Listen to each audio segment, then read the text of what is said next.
Most people in America are looking for, how do I make a life worth living and retirement having? And yet there are people in America who think that their version of life is more important than someone else's version of life. That their version of love is more important than someone else's version of love. That their version of God is more high than another person's version of God. But let me ask you, what gifts do you have from the Lord? If you have true gifts from God, then you get prophetic word. You get advanced warning. You get help in preparation for the upcoming meeting.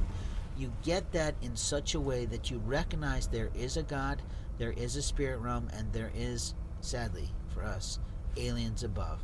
You see, if the God of all creatures, great and small, has the ability to make us all, then why are you trying to insist that someone has not been made by God?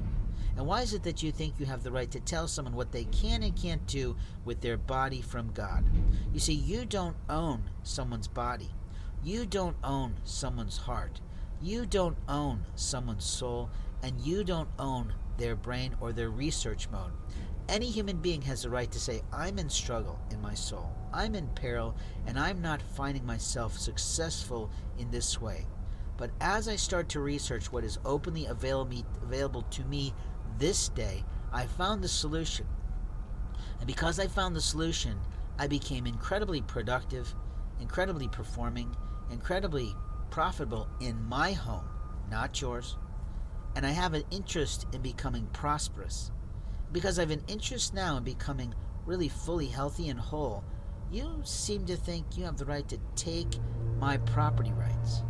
You see, my property rights are my body. My property rights are my soul. My property rights are my mind, and my property rights belong to old. What I mean is that Jesus Christ died on the cross, if you're a Christian and believe that, to say, you don't own me. God owns me. So when God called him home, who owned Jesus? Was it Jesus calling himself home? And that's what a lot of Christian rhetoric touts.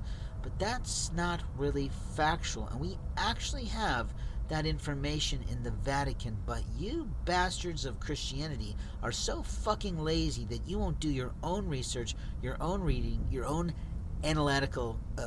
supplemental study to get the facts so that you can believe better.